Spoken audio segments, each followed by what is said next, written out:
Chapter 9. The Astrologically Compatible Prince Ashe. She once again moved towards Prince Ashe, who was patiently waiting for her. He was the prince whom the royal astrologer deemed most astrologically compatible with her after consulting his charts. Although this undoubtedly influenced her as she stood next to him, she noticed at once that while the prince was slim and of reasonable height, his constitution seemed delicate.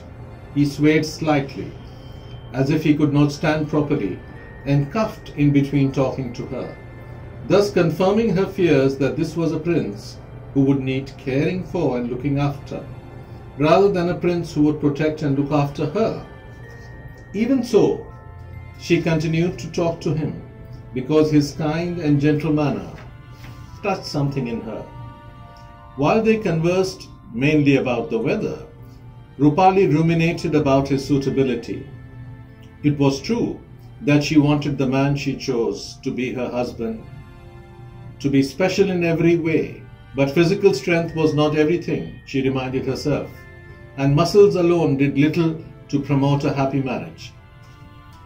All of a sudden, in the middle of their conversation, Prince Ashe's face lost color, and his eyes grew round and appeared to bulge. His speech slurred. He frightened her. He seemed to be unwell, and the princess was momentarily at a loss as to what she should do, when from behind the shadows cast by a pillar, a thin gnome-like figure emerged beside her and took charge of the proceedings. "You have forgotten to take your medicine, Your Highness," he said sternly to the prince. "Please take a seat and I will administer it to you." The gnome-like figure turned to the princess, who was speechless. "I am truly sorry for this intrusion, Your Highness, but the prince sometimes, though rarely, experiences fits and must immediately take medicine for this." He proceeded to escort Prince Ashe to a chair and, uttering soothing noises and settling him down, took out a small bottle from his pocket and quickly popped 2 black pills into the prince's mouth. Prince Ashe's face slowly gained color and his eyes became normal, though his speech remained slurred and unintelligible. The princess now stood at a distance, watching all this, together with some of the other guests whose attention had been drawn to what was happening. She felt genuine concern for Prince Ashe, but was hardly in a position to attend to him right now. Besides which, he had his own personal physician at hand. She glided away, a trifle distraught, but keenly aware that sunset and the closure of the swayamvara were not far off. No, she told herself as she moved away in search of the next prince. Prince Ashe, gentle, kind and considerate though he seemed from his demeanor before the fit overcame him, was definitely not for her, despite the royal astrologer's prediction. It was fortunate for her that his ill health had manifested itself. Infrequently though the fits might occur according to his physician, for she might otherwise never have known of his ailment. Dismayed at the thought that she had rejected 13 of the 15 princes present at her swayamvara, Roopali was nevertheless someone with great strength of character, and she sashayed on regardless towards Prince number 14, who was Prince Amri from Amrikabad. Chapter 10.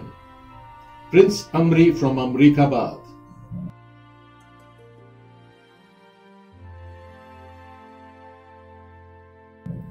Prince Amri was a tall, broad-shouldered prince who believed in the ancient Sanskrit dictum that the human body was a sacred sapling needing special care, and so he nourished and exercised his own regularly. His muscles bulged through the royal maroon tunic that he wore, and his entire bearing was that of a man in excellent physical condition and at the peak of his health. The princess had heard stories about the prince's prowess in the traditional Indian martial arts practiced with long wooden sticks. Yet she looked for mind as well as muscles in a partner, and soon after they exchanged greetings, she turned the conversation to matters concerning the welfare of the people, to find out whether he would be able to govern wisely beside her. This would have far-reaching consequences, not only for Amrita, but also for her country. Despite his considerable physical charms, she was not prepared to accept him as her future husband if he were unable to show at least a minimum grasp of the issues of the day. A beautiful body, yes, she muttered to herself. But do you also have a beautiful mind, Prince Amri? It turned out, however, that Prince Amri was at ease while discussing matters of state, and he showed considerable knowledge of the customs of her country that she would never have expected from a foreigner. He was also full of ideas on how to better the living conditions of his people, and his thoughts on how to combat the menace of the bearded gangsters was rather more focused and crystallized than those of Prince Ashe. She listened to the steady flow of words. He gazed at her with such intensity that it appeared that for him, no one else existed in the hall. She was flattered by his attention and impressed by his body and mind. Yes, she thought to herself, he seems to be the... And just then, before she had finished voicing her thought, a passing waiter carrying refreshments collided with the prince and spilled drink all over his tunic. Offspring of an owl, shouted the prince, a common term of abuse. His face turned red and his brow creased in anger, and although the harried waiter dug out a napkin and attempted to dab at his uniform, the prince continued to berate him. Don't you ever look where you are going? Are you blind? And then he pushed the waiter aside, shouting, Get going, you idiot! Leave my royal dress alone! As the waiter left, the prince seemed to regain some control over himself, but he still mumbled and grunted in anger as he took out a handkerchief and continued to wipe and dab at his clothes. It seemed that he had forgotten that the princess was standing in front of him. All at once, Prince Amri remembered his manners and attempted to smile at the princess and engage her once more in conversation, but Roopali was upset and didn't want to stay a moment longer with him. As has already been said, the princess had a most delicate temperament and quailed at the very hint of violence. She quickly whispered goodbye to him and went away distraught, yet recollecting that sundown was near at hand and that courtesy and convention both demanded that she spend a little time with Prince number 15, the bearded Prince Rajesh of Nawababad. It now looked to her as though Prince Amri was the only suitor she could consider marrying, but it would be difficult for her to forgive him his display of excessive and unwarranted anger. Chapter 11. The Bearded Prince. She did not have to look for him at all, because as soon as she turned, she saw he was only a short distance away and had, in all probability, been watching the incident with the waiter. Now there was no longer the sardonic smile on his lips as there was when he watched her having the discussion with the royal astrologer. Instead, his expression was smiling yet serious. It also seemed to her that he was now waiting for her. Still flustered with her encounter with Prince Amri and with her thoughts whirling about in her head, she went up to Prince Regis. He took her hand and kissed it gently. I must apologize for dashing off a while ago when I saw you coming towards me, said the prince. Why? When? The princess didn't really know what to say. I saw an elderly lady slip on the floor, continued the prince, and I simply had to rush to help her. Do you forgive me for rushing away? Of course, said the princess, and she thought to herself that clearly she was mistaken in thinking badly of him. This was a kind-hearted prince who didn't think twice about coming to the aid of an ordinary guest. But since I attended to her, I have been waiting for you, continued the prince, and I am pleased that I am the last of the princes to meet you. And why should that give you pleasure, said the princess gravely. I have observed that often those who are last in a queue are the most deserving, he replied lightly. By this I don't mean to boast about myself, but I believe that politeness and grace are more important than ambition. Princess Roopali was not sure what the prince was talking about, but whatever it meant, it sounded sensitive and sensible. She was becoming more intrigued with the Prince of Nawababad than she had anticipated. Momentarily at a loss for conversation, instead of a casual remark about the weather, which she generally used as an opening gambit, she blurted out, quite unceremoniously and ungracefully, "Why do you keep a beard, sir?" Prince Rajesh smiled. "Thank you for being so frank," he said. "It is often the first thing that strikes someone when they meet me for the first time, but often people hesitate to ask me directly about it." He rubbed his chin with the palm of his hand. "I am sure that you are well aware of the series of armed robberies that have been committed over the past couple of years by a gang of armed desperados." "Who isn't?" said the princess. "Well, exactly," said the prince. "You may also be aware that the police in the kingdoms that have been threatened by these bearded marauders often pick up ordinary citizens who keep beards and take them for questioning." "I suppose they have to carry out their investigations," said the princess.